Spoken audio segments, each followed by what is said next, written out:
35 emergencias por inundaciones dejó inestabilidad de las lluvias de las últimas horas. País sale de influencia de huracán.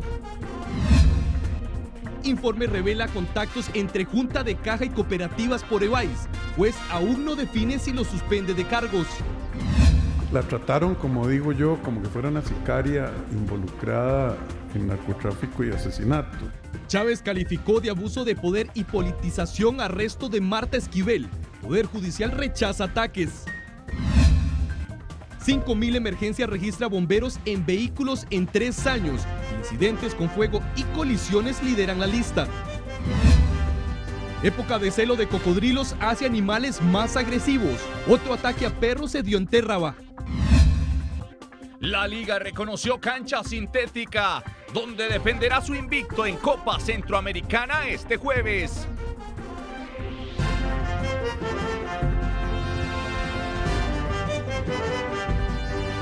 ¿Qué tal? Buenas noches, muchísimas gracias por acompañarnos hoy también. Soy Yanane Villanueva y esto es Noticias Repretel.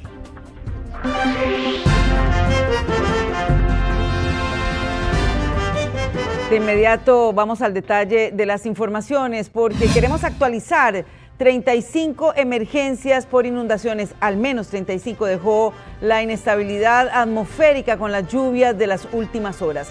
Pero las autoridades mantienen vigilancia sobre los sistemas, especialmente el huracán Elene. Pero tenemos la información con nuestro compañero Gustavo Díaz, porque también hasta tempranas horas había un albergue habilitado en Monteverde. Nos actualiza Gustavo, adelante. Hola, ¿qué tal, Yanani? Muy buenas noches. De hecho, que vamos a ir a la raíz de estas circunstancias y la afectación que también se ha generado en el sector de Pocora. Si bien es cierto, el tiempo tuvo hoy una merma en cuanto a los aguaceros, pero esto que estamos observando acá es lo que generó la inundación en el sector de Pocora. En un audio propio de uno de los vecinos que describe lo que sucedió, vemos cómo los troncos también imposibilitaron el paso del agua en este lugar, por supuesto, generando que se rebalsara por encima de esas alcantarillas y generara también la inundación que afectó a todos los vecinos del centro de la localidad. Repasemos este audio ambiente propio que grabó este vecino al momento en el que estaba justamente en la obstrucción de la alcantarilla por parte de los troncos que descendió. Después de una pequeña lluvia, así se ve el río Santa Emilia en el puente recién construido para la entrada a Pocora. Para la entrada a Pocora y salida a la ruta 32. Ahí se ve el puente, ahí se ven los palos caídos. Aquí hay un tronco atravesado. Y aquí la parte carcomida. De hecho, que esta manifestación que se realiza en la quebrada Santa Elena se da justamente en el acceso que está comunicando una de las entradas que están realizando en este momento de la zona de la ruta 32 hacia Pocora. En la Escuela del Carmen, algunas imágenes inéditas que se han generado también en las últimas horas refleja cómo ese centro educativo también se inundó producto de la fuerte llovizna que ayer estuvo descendiendo en este lugar por un lapso importante con una gran intensidad, y eso provocó que al día de hoy tampoco se impartieran lecciones.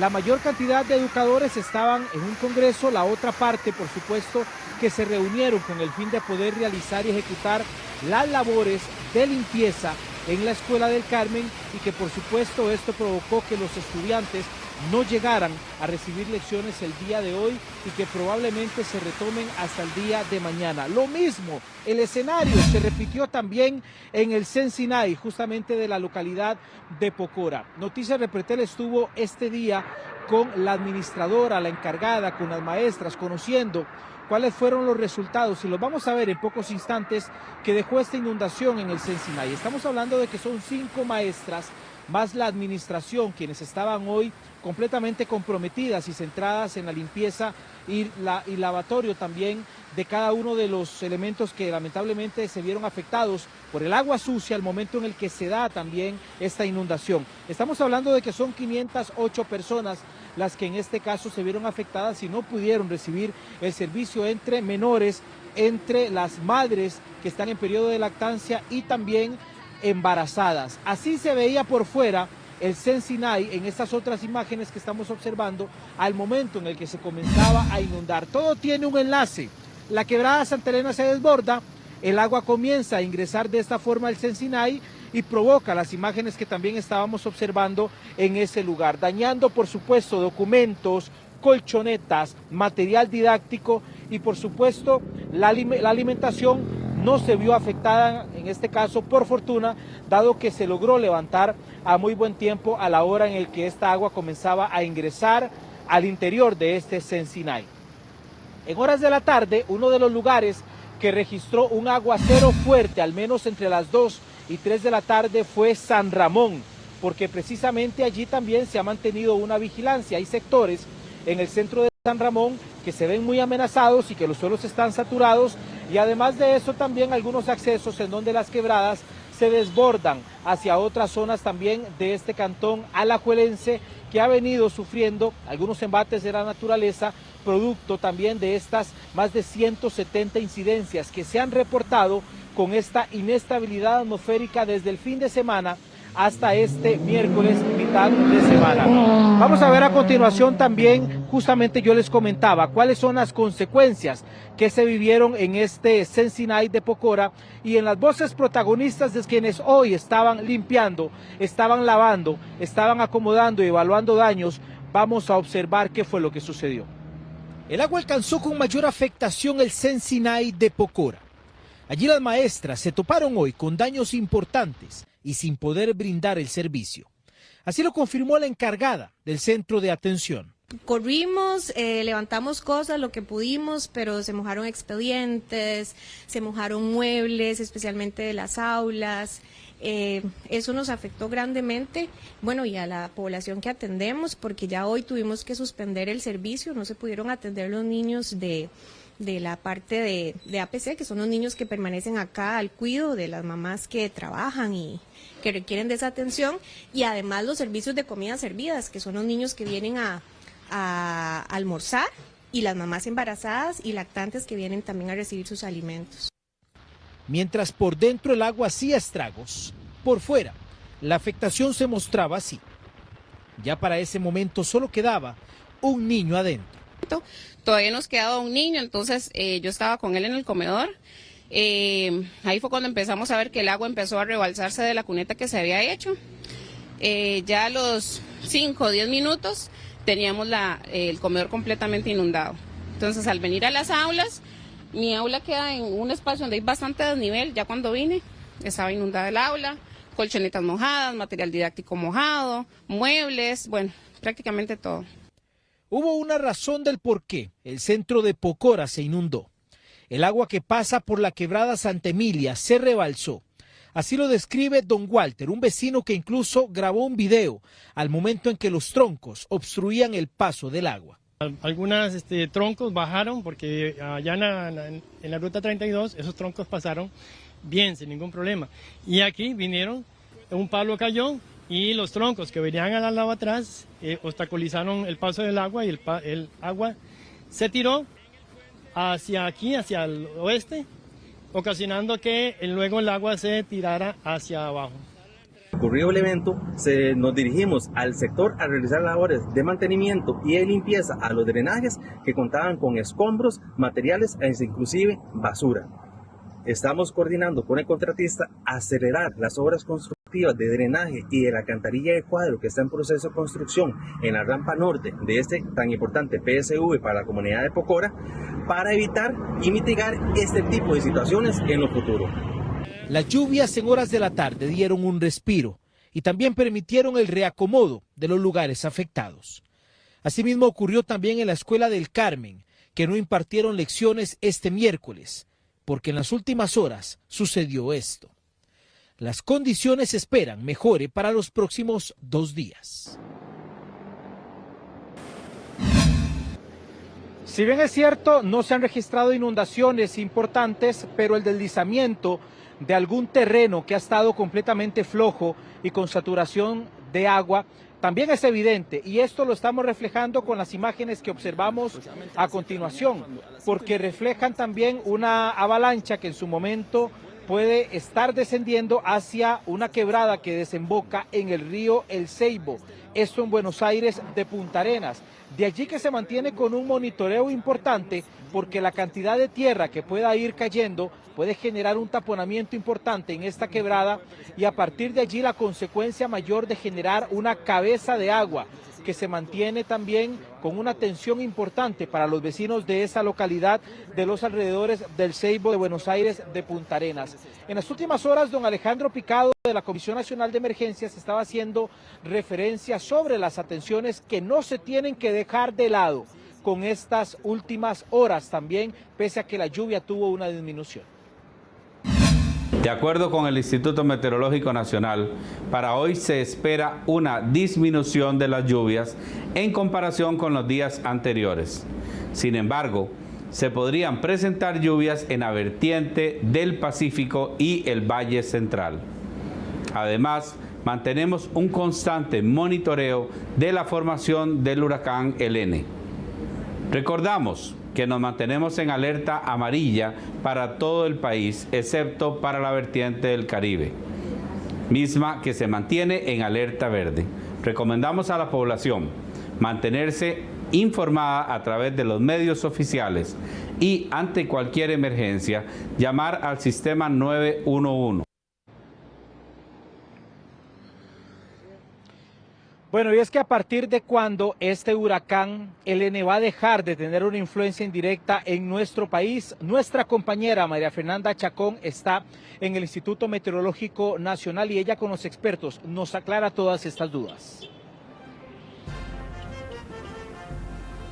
Hola, ¿qué tal? Muy buenas noches. Así es, el país dejará de percibir los efectos del huracán Helene a partir de esta noche y también madrugada. Es decir, ya a partir de este jueves se espera un patrón más típico de la época lluviosa. Desde el Instituto Meteorológico Nacional advierten de la presencia de algunas lluvias, sobre todo para el periodo de la tarde en los sectores del Pacífico y también el Valle Central. El país dejará de percibir los efectos indirectos del huracán Helene. Sin embargo, esto no significa que las lluvias darán tregua. Los sectores con probabilidad de registrar aguaceros acompañados de tormenta eléctrica son el Pacífico, Valle Central, así como las partes montañosas del Caribe y la zona norte. Se estima que sea ya en el periodo de la noche hacia la madrugada donde ya no tendremos ningún tipo de influencia de este huracán.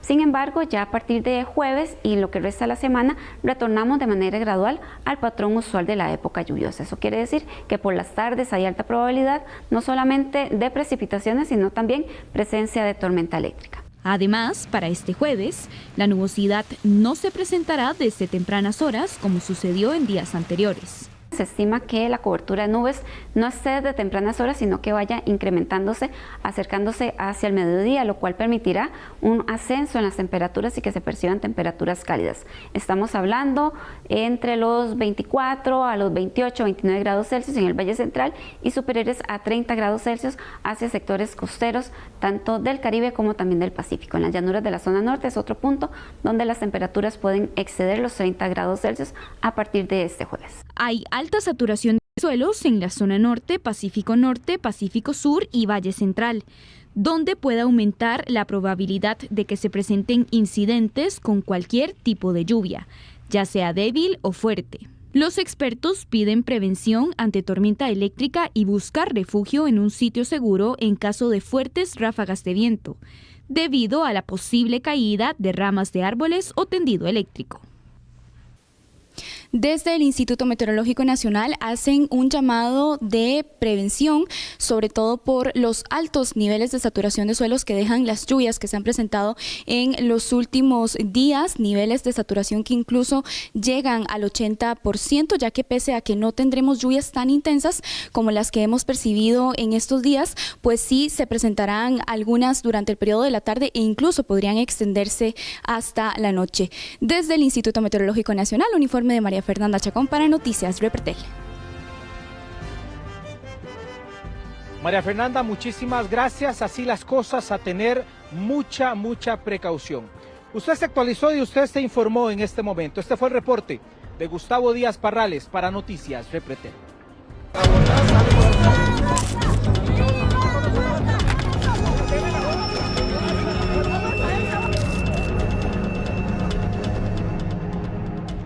7:10. La audiencia del denominado caso Barrenador continuó este miércoles en los tribunales. Se analiza el futuro, se decide el futuro de Marta Esquivel, sobre todo en la institución, en la Caja Costarricense de Seguro Social, y 7 imputados más por supuestas irregularidades con sobreprecios en un contrato para administrar EVAIS. Nuestro compañero Andrés Ramírez nos actualiza la información, sigue el pulso de este caso. Adelante, Andrés. Gracias, Yenani. Gusto saludarle. La información desde los tribunales de Goicoechea, segundo día de audiencia y todavía no se ha conocido la decisión final del juez que está a cargo de este caso para dictar, evidentemente, las medidas cautelares. En imágenes, recordar que la presidenta ejecutiva de la Caja, que ahí la tenemos, y 7 de los imputados, 7 imputados más que están en este caso, quedaron en libertad desde ayer, pero hoy y mañana tienen que presentarse hasta conocer la decisión final del juez de Hacienda, que es quien tiene a cargo este procedimiento aquí en los tribunales de Goicoechea. Hay que decirlo, Marta Esquivel todavía no ha dicho una sola palabra. Ella ingresó muy temprano hoy en la mañana, eso de las 8 de la mañana, y salió una vez que se dio por suspendida la audiencia esta tarde, a eso de las 4:20 de la tarde. Se trató de consultar, de abordar, y en algún momento incluso hasta se calentó cuando ella estaba saliendo, e incluso las únicas palabras que pronuncia es de precaución porque se estaba calentando la escena. Vamos a escuchar parte del ambiente esta tarde. No se le pegue, no se le pegue. Doña Marta, ¿algo que pueda decir después de la audiencia de hoy? Pueda decir. No nos caemos en la cuidado. Doña Marta, algunas palabras para lo que dijo el presidente hoy. Ya, muchachos, no les va a decir nada. Doña Marta, unas palabras, nada más. Media que dijo el presidente.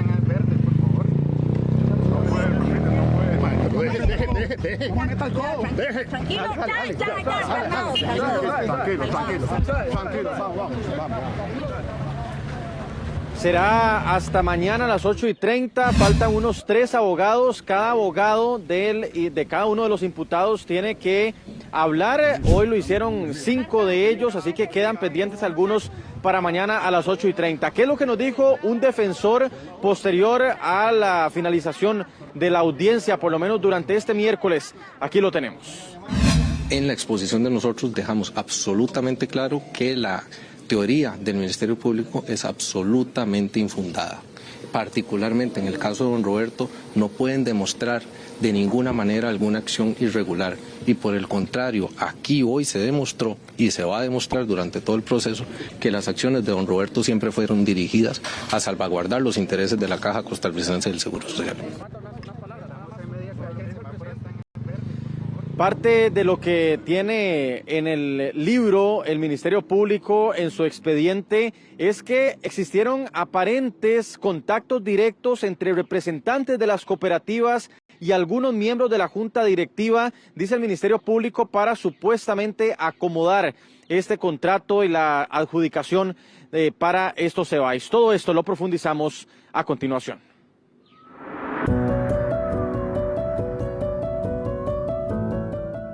Ingresó en un vehículo tipo Perrera este lunes anterior.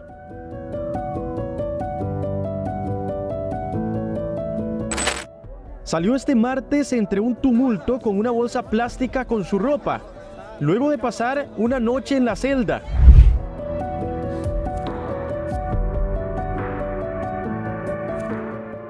Y este miércoles pasó el día completo nuevamente en los tribunales de Goicoechea.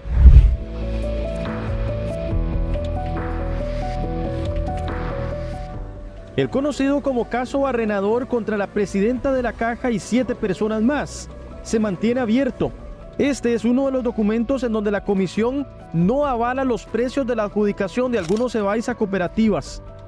Fue de conocimiento el 31 de mayo de este año y, como ve, fue firmado por los 5 miembros, entre gerentes y directores de la Caja, pero en julio de este mismo año La ahora imputada María de los Ángeles Gutiérrez recomienda la adjudicación tal cual se cuestiona hoy. En el expediente del Ministerio Público se mencionan supuestas reuniones entre representantes de las cooperativas y algunos miembros de la Junta Directiva de la Caja. Mantuvieron comunicación con los miembros de la Junta Directiva con la finalidad de modificar el pliego de condiciones de acuerdo con sus intereses.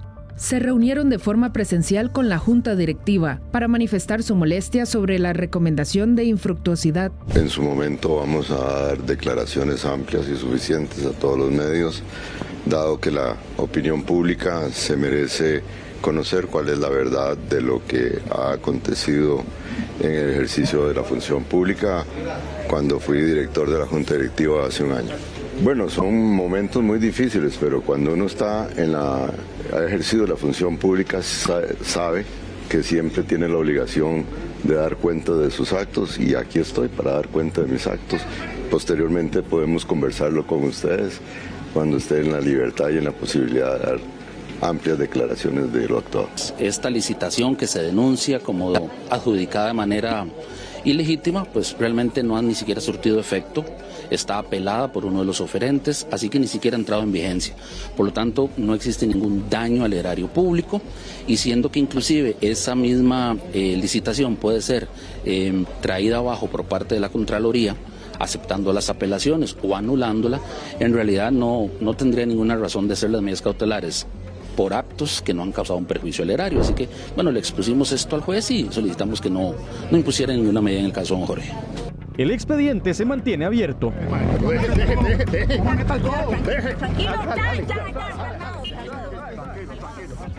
Y mientras tanto, la Junta Directiva de la Caja podrá o no podrá seguir sesionando. Lo respondemos a continuación. Según Marta Rodríguez González, representante sindical en la Junta Directiva de la Caja, si el juez inhabilita de manera temporal a Marta Esquivel, presidenta ejecutiva, y 4 directivos más, las sesiones de Junta Directiva no se suspenderían. Es decir, seguirán discutiendo temas urgentes bajo la figura de funcionario de hecho. En las últimas semanas, la Junta venía analizando temas que implican la salud directa de los costarricenses, como por ejemplo listas de espera, el futuro del Hospital de Cartago, el nuevo hospital para Golfito, especialistas y la apertura de las plazas para el Hospital de Punta Arenas.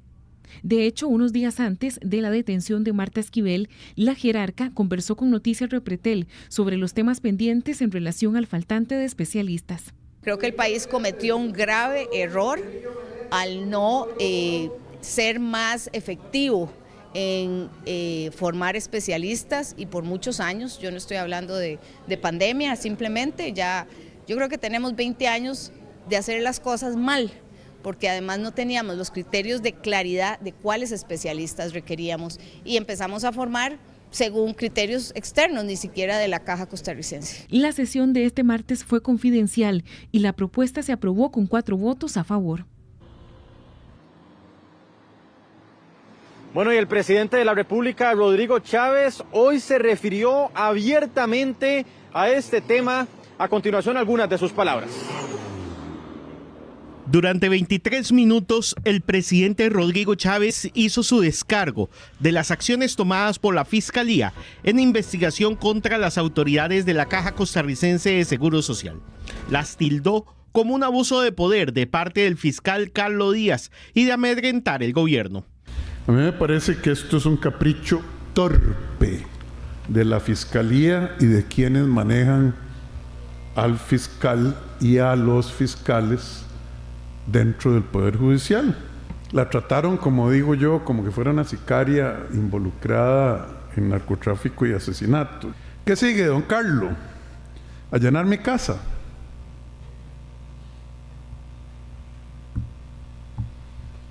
Allanar mi casa, don Carlos. Allanar a los ministros.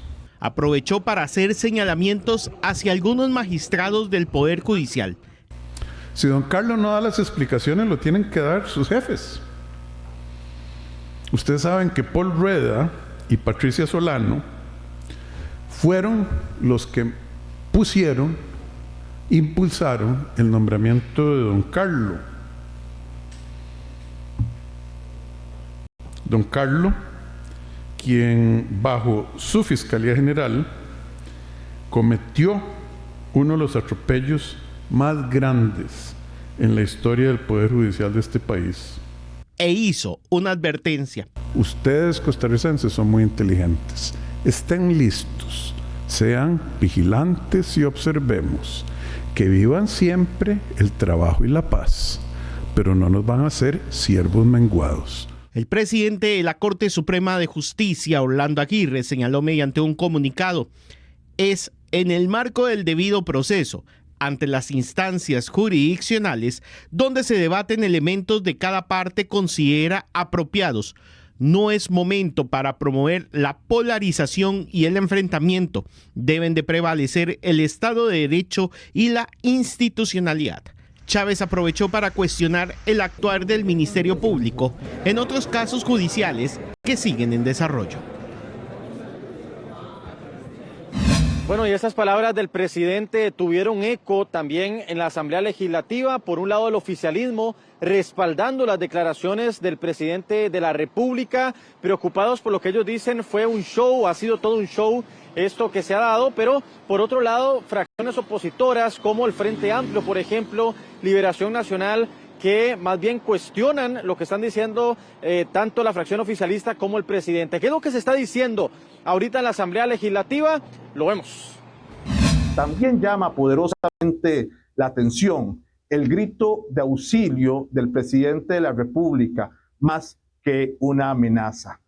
Él no solo advierte y menciona a los jueces y a los respectivos funcionarios y jerarcas del Poder Judicial que están investigando los casos de corrupción como una manera de amedrentar, al mismo tiempo que de una manera directa está propiciando el caos ciudadano. Lo único que yo sé es que la caja no puede paralizarse y que si el juez toma esa decisión seremos respetuosos de lo que el juez dice, pero habrá que tomar medidas urgentes para que la caja siga operando, porque la caja no puede paralizarse. El Ministerio Público solicitó, entre varias medidas cautelares, la suspensión de los cargos como directivos de la Caja, quienes todavía se mantienen vigentes en la institución, incluyendo a Marta Esquivel como presidenta ejecutiva de la Caja. En imágenes entonces, para cerrar el momento en el que ella sale hoy, mañana a las 8:30 de la mañana, continúa la audiencia para ver si mañana por fin el juez podrá tomar ya una decisión sobre las medidas cautelares que ha solicitado el Ministerio Público. Al ser las 7:22, ese es el seguimiento, el reporte desde los tribunales de Goicoechea de Andrés Ramírez Fernández para Noticias Repretel. Buenas noches. Buenas noches, Andrés. Muchísimas gracias por el reporte. Pendientes entonces de las medidas cautelares, sobre todo de la suspensión de los cargos. ¿Qué va a pasar? Bueno, Andrés seguirá actualizándonos. Vamos a otro tema, porque 5,000 emergencias en vehículos ha atendido el Cuerpo de Bomberos en los últimos años. ¿Qué pasa? Nuestro compañero Eric Meléndez tiene el detalle. Eric, cuéntenos. Yanane, muy buenas noches. Hay dos motivos principalmente. Uno de ellos es la atención por fuego en los automotores. Otra de ellas son esos accidentes, rescates que se están dando en carretera. En ambos casos, el Cuerpo de Bomberos es claro, y es que la falta de mantenimiento está generando un repunte en estas emergencias. Son casi 5,000 las atenciones que ha realizado el Cuerpo de Bomberos en poco más de 3 años en carretera. Los accidentes de tránsito y el fuego en vehículos son las dos emergencias que más se atienden. En el caso del fuego en vehículos, en el año 2021 a esta fecha se habían atendido 652 emergencias, en 2022 743, en 2023 779 y en lo que va de este año 611. En cuanto a accidentes en vías del país, este año alcanza casi los 2,000 percances. Pero siempre he insistido en que hay un manual del fabricante que debe ser atendido y respetado, ¿verdad? Entonces dice tanto kilometraje recorrido del vehículo, tantos meses o años del vehículo debe darse una serie de mantenimientos, y en muchos casos o en la gran mayoría esto no se da. Lo otro son aquellas modificaciones, y principalmente en sistemas de combustible o sistemas de luces que se varían por personas que no necesariamente tienen el conocimiento de esa marca de vehículo en particular y se dan problemas eléctricos que al final también terminan en incendios. Datos del Cuerpo de Bomberos revelan que los vehículos con más hechos son los automóviles, con 1.664 emergencias, seguida por los autobuses con 98 emergencias, la carga pesada con 297 y la carga liviana con 229. Entre las principales lesiones están los traumas en extremidades y algunas quemaduras. Cuando son colisiones entre vehículos livianos, las lesiones dependen mucho, primero del vehículo, la velocidad, la calidad del vehículo como tal, si andaban los dispositivos de seguridad, porque algunos vehículos viejos solamente tienen cinturón, algunos ya tienen integrado la bolsa de aire, si los pasajeros en la parte de atrás andaban o no cinturón, si son proyectados a diferentes estructuras del vehículo. Entonces las lesiones son muy diversas, la mayoría se concentran en la cabeza, también traumatismos torácicos y también en las extremidades. Según bomberos, la falta de mantenimiento figuran en ambos tipos de accidentes. Se dice que se tiene que hacer por lo menos 2 revisiones al año de mantenimiento preventivo para saber que el vehículo anda al 100%. Hay personas que no le dan mucho mantenimiento a los vehículos, a veces pasa un año o ya viene el vehículo en grúa porque no se tendió a tiempo el mantenimiento en su momento. El registro de las autoridades detalla que los percances en su mayoría ocurrieron en horas de la tarde y de la noche. La mayoría de los pacientes atendidos tenían edades entre los 20 y 40 años. Al día en el país, 2 vehículos se están quemando. Por supuesto, las autoridades hacen ese llamado a la prevención, principalmente en ese mantenimiento preventivo y correctivo. Yenane, 7:26 minutos de la noche, la información que tenemos desde San José, el informe de Eric Meléndez Delgado para Noticias Repretel. Buenas noches.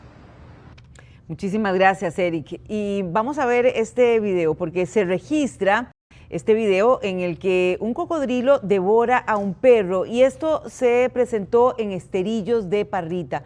Para expertos consultados, los ataques de este tipo se registran en zonas del Pacífico donde abundan cocodrilos. Estas imágenes corresponden a Esterillos en Parrita de Punta Arenas.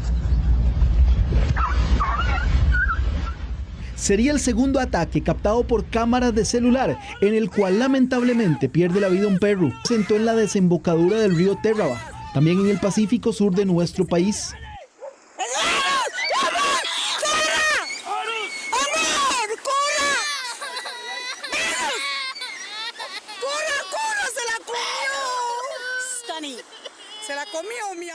Los expertos aseguran que ambas zonas son frecuentadas por este tipo de reptiles. La presencia de cocodrilos en la zona de Terraba, en la desembocadura del río Terraba, es normal. Entonces, esto hace que ubicar un animal, incluso grande, en esta zona sea normal. Por esto es que uno dice que, vamos a ver, tienen que haber medidas de seguridad para las mascotas o para las personas que están ahí. Pero además, la época en la que estamos corresponde con el apareamiento de estas especies depredadoras. Primero, el cocodrilo defiende un territorio, entonces como defiende el territorio, personas que lleguen a ese territorio o algún otro cocodrilo va a ser expulsado, y para expulsarlo ellos buscan el ataque.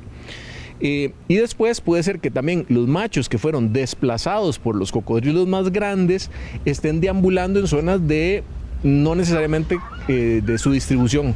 Como consejo para evitar ser atacado por un cocodrilo o perder a su mascota, debemos conocer si la playa que visitamos es frecuente la aparición de estos reptiles.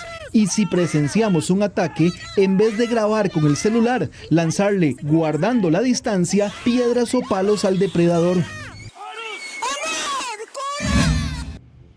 7:28 minutos. Un policía está desaparecido luego de caer de la embarcación en la que viajaba junto a otros compañeros en el Parque Nacional Corcovado, propiamente en el río Sirena. Esos son los detalles del reporte. Formaban parte de una operación que se desarrolla en Osa, en Sierpe, cuando al parecer vieron un cocodrilo. En el intento de esquivarlo, cayeron al agua. En la embarcación iban oficiales de la Fuerza Pública y del Sistema Nacional de Áreas de Conservación.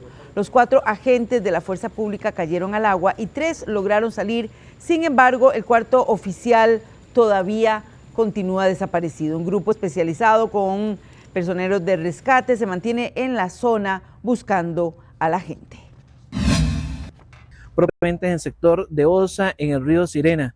En el lugar reportan la desaparición de un hombre por un accidente acuático. Estamos movilizando unidades especializadas y ambulancias junto con equipo de rescate para iniciar las búsquedas en este sector.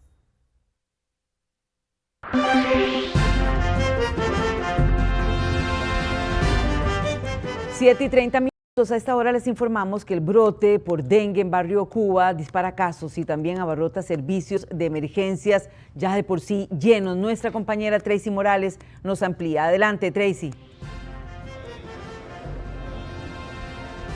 Así es, el brote que hay en el sector de Barrio Cuba por dengue está aumentando las consultas en el servicio de emergencias de manera significativa de la clínica Moreno Cañas. Veamos.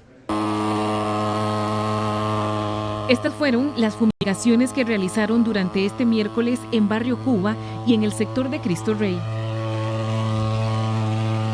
Un brote de dengue en Barrio Cuba disparó las consultas en la clínica Moreno Cañas. El servicio pasó de atender 2 personas por día a 20 casos diarios afectados por la picadura del mosquito. Mi hija y ellas dos, las chiquitillas, tuvieron dengue. Y ahí es fatal. Estábamos deseándole a Dios, pidiéndole, ¿verdad?, que vinieran a fumigar, porque ya habían ido a Barrio Cuba, a otros sectores, pero aquí no. Entonces ya estábamos pidiéndole a Dios que nos tocara, ¿verdad? A mí me dio dengue y estuve en la clínica que me sacaron un montón de veces, me sacaron sangre. Bueno, por dicha ya está mejor, gracias a Dios. Sí. Los barridos en estas zonas incluyen visitas a los centros educativos y también brindar información sobre la prevención del dengue en las clínicas y en los EBAIS. Durante toda esta semana se están haciendo acciones, se están yendo a los centros educativos también para empezar desde los chiquitines, ¿verdad? Educándoles sobre dónde podemos encontrar criaderos, cómo eliminarlos, ¿verdad? Se están socializando por medio de las recetas, se les pega un papelito para concientizar a la población, ¿verdad? Y junto con el ministerio se está haciendo la fumigación en ciertos sectores, ¿verdad? Donde se busca donde hay criaderos. La caja pide a las personas con síntomas presentarse al centro médico de salud más cercano. Bien, durante este viernes también se van a estar realizando barridos importantes en varias comunidades de Barrio Cuba. Sí se está pidiendo a la población en general, no solo de este sector, que atienda al personal del Ministerio de Salud y de la caja, que están completamente identificados para que puedan realizar estas fumigaciones a raíz de la gran cantidad de casos que se han reportado en todo el territorio nacional. Este fue el reporte de Tracy Morales para Noticias Repretel.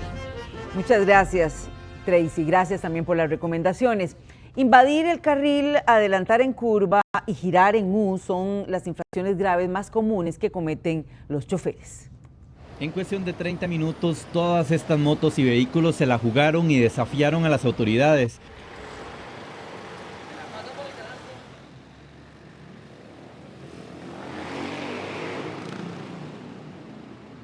Aunque es prohibido girar a la izquierda en ese sector, la maniobra ya está normalizada en esa intersección de la Firestone en Belén. Ese es los conductores quieren desafiar un poquito la autoridad y no debería ser, pero es la imprudencia más grande que he visto en mi vida. ¿Usted hace ese...? No, porque son 300 y algo.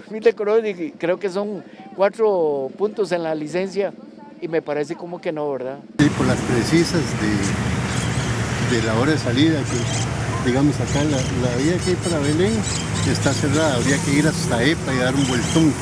Girar en U es la tercera maniobra grave más común que realizan los conductores, según estadísticas de COSEBI. Destaca la invasión al carril con doble línea amarilla en primer lugar, con 1.545 infracciones durante este año. 540 choferes adelantaron en curva y fueron sorprendidos, y 516 giraron en U ante la presencia de un oficial de tránsito. El estrés creo que está consumiendo mucho a las personas hoy en día, entonces se brincan los altos, los semáforos.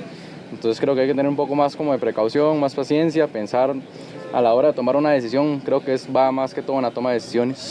La carretera Bernardo Soto ha sido escenario de 3 choques mortales en los últimos 15 días, en donde la invasión de carril figura como la principal posible causa. Esta carretera carece de barandas divisorias después del cruce del Coyol. Una cámara captó a este conductor de buseta de estudiantes adelantando en falso en Guadalupe. En esa misma ruta nacional, esta otra cámara captó el momento de un choque producto de una invasión de carril. La policía de tránsito también multó a 200 conductores bajo los efectos del alcohol. Se presume que este chofer conducía en estado de ebriedad, pero se habría salvado de la multa porque no había oficiales cerca.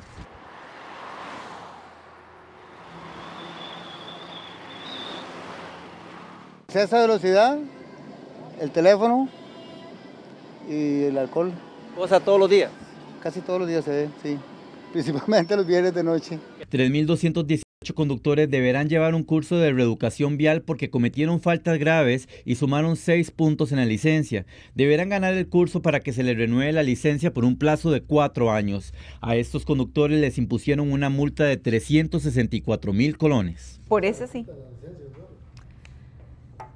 7:35. A esta hora hacemos una pausa, pero regresamos.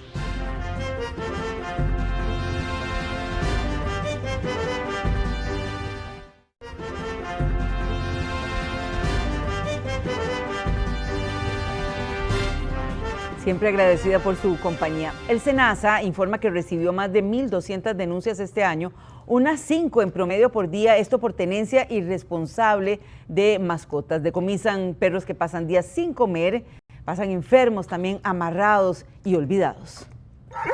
Tener mascotas debería ser sinónimo de alegría y cariño, pero en muchos casos es todo lo contrario. Hola, mi amor. Hola, mi vida. Esta era Dulce, estaba prácticamente en los huesos, pasaba amarrada, aguantando hambre y sed. Hoy es una perra alegre que busca un nuevo hogar. SENASA reporta más de 1.200 denuncias este año, unas 5 en promedio por día, por tenencia irresponsable de mascotas, principalmente de perros. Muchas es falta de espacio, animales amarrados con correas cortas, falta de atención veterinaria o animales que están a la intemperie. La tenencia irresponsable incluye dejar a los animales abandonados, amarrados todo el día sin agua ni alimento, que vivan en suciedad, estén enfermos sin recibir atención o sean forzados a tener muchas crías. Lo que tienen es agua sucia, la comida llena de moscas todo el día, los animales están estresados, ellos necesitan salir, caminar, necesitan ejercitarse. Picolino y sus hermanos también sufrieron por un trato irresponsable. No fue un decomiso del SENASA y del OIJ, a él lo tenían junto con sus hermanos en un lugar, en una bodega cerrada, no veían la luz del día. Dormían y comían en medio de sus heces, orina. Entonces, como era tan húmedo el lugar, les provocó a todos ellos muchos problemas en su piel. Según el reglamento de tenencia, en caso de que un perro deba permanecer amarrado, la cuerda debe medir al menos 4 veces el largo de su cuerpo, sujeto a un cable mediante una argolla corrediza. Aunque pase suelto, el perro debe ser llevado a caminar y ejercitarse con frecuencia. Puede interponer sus denuncias en las oficinas del SENASA o por medio de la página web. Para aquellas personas que tienen firma digital emitida por una entidad certificadora, existe la posibilidad de que descarguen el formulario de la página de internet del SENASA, lo completan y una vez firmado lo adjuntan en la misma página donde lo descargaron. En casos graves, el animal puede ser decomisado. El país no cuenta con recursos o albergues para tener a estos animales. Por eso son llevados a organizaciones temporales como Animal Hub. Si desea apoyarlos, adoptar un animal u obtener más información, puede escribir al correo animalhubcr@gmail.com. Una nueva disputa entre estudiantes dejó a una persona detenida, esto según las autoridades. Un joven de 18 años de apellido Álvarez fue detenido tras el altercado en el que se vio envuelto la tarde de este lunes en Desamparados, según informaron las autoridades. En un video que circula en redes sociales, se observa a 7 jovencitas que se agarraron a golpes frente al Liceo San Antonio de Desamparados. Debido al zafarrancho, la fuerza pública intervino. Además, indicaron que una persona presentaba una lesión en el rostro. También hubo pelea entre hombres y las autoridades indicaron lo siguiente.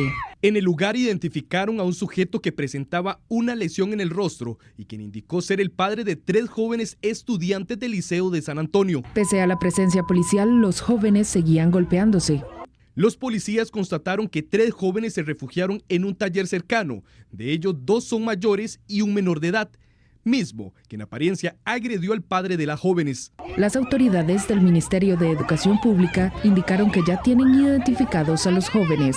El colegio ha estado reincidiendo en algunos actos de violencia. Los chicos están identificados principalmente de los niveles de 10º y 11º. El centro educativo activó de manera oportuna los protocolos respectivos y está coordinando acciones o estrategias preventivas con instancias ministeriales como con fuerza pública. Desde el MEP reconocen que los estudiantes del centro educativo reinciden en estos actos. Hasta el momento se desconoce la causa del pleito estudiantil. La superintendencia asegura que las entidades tienen capacidad para soportar eventuales retiros de dinero.